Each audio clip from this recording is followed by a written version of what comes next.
beyond the body here.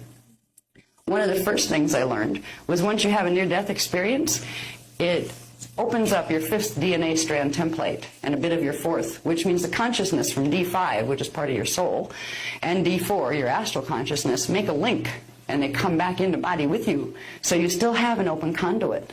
This is one of the reasons on the higher levels my own identity had allowed a near-death experience to take place, so I could get more of myself into my body faster, so I could wake up here more quickly, so I could do the job that I had commissioned to do before I even came, that I didn't remember because my DNA had shut down.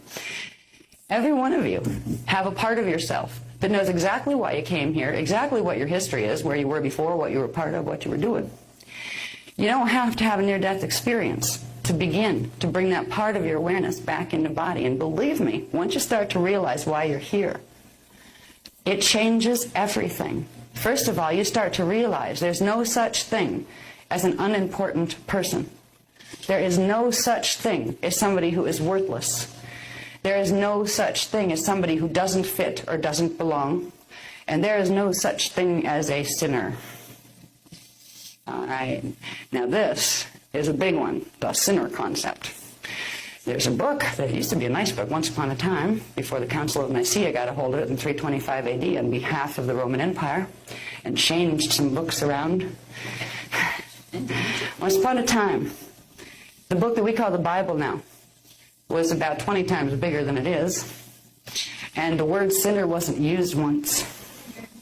We were not ever looked on by God as lowly, pathetic, bad creatures that could be manipulated by guilt to hopefully get back into God's favor. Why? So we wouldn't have to feel so miserable all the time down here. So maybe we could have what we needed. So maybe we didn't have to be afraid of death.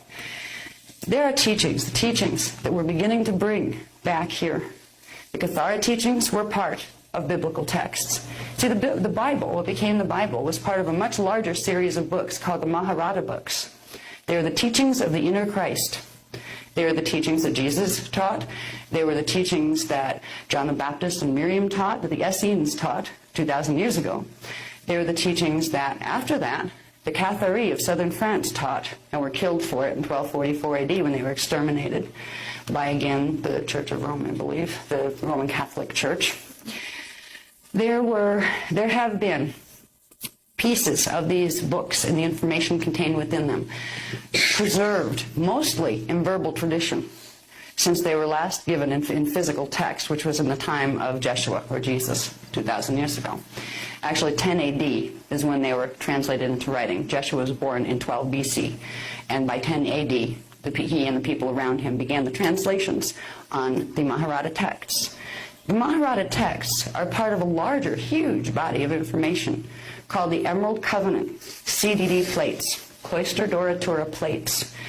They're ancient holographic discs that were given to this race in 246,000 BC, I believe. Yes, our race is that old and older. They were the original founders' race records of who we were, why we were put here, what our commission was, how science worked, how spirit works, how stargates work, how ascension works, and how to have a good time while you're in 3D. Because God wanted us to have a good time, because God's a loving God, not a wrathful God. The Mahabharata teachings, which were the teachings that pertain specifically to the inner Christ, which is the inner Templar, the energy systems and consciousness and spirit systems that run the body hologram, they also had teachings of the Templar, what we're beginning the teachings of next weekend, where you're dealing with the body's anatomy, the body of the Earth's anatomy. The systems we'll learn about this weekend, about our subtle body anatomy, also pertain exactly and directly to the planet, to a galaxy, and to universes. It is the core template structure that the universe was built on, and every microcosmic aspect of the universe follows that same template pattern. It is the pattern by which energy from source circulates through the 15-dimensional system and individuates itself into all sorts of manifestations. These teachings, the teachings of the Mahabharata, the inner Christos, the inner Templar, were the teachings of the law of one. The law of one refers to a body of teachings that told us about our relationship to Source, where Source is a collective, intelligent consciousness, eternal, limitless, boundless, that chose, in order to understand itself better, to create a framework of reality where a hologram of three-dimensional manifestation could take place.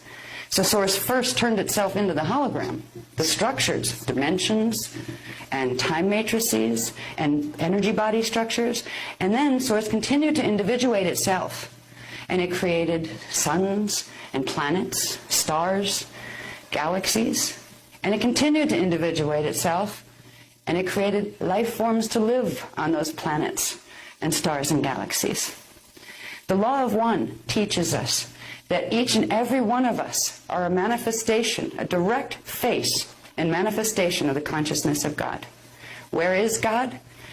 There comes a time when you really understand the breadth of the Maharata teachings, where you don't have a weird reaction to the statement of someone saying, I am God. It doesn't mean, I'm God and I'm your boss. I get to boss over you because I'm God and you're not. That's not what it means. It doesn't mean, I'm the creator of the universe and therefore I know everything and I can be arrogant about it and obnoxious. That's showing how much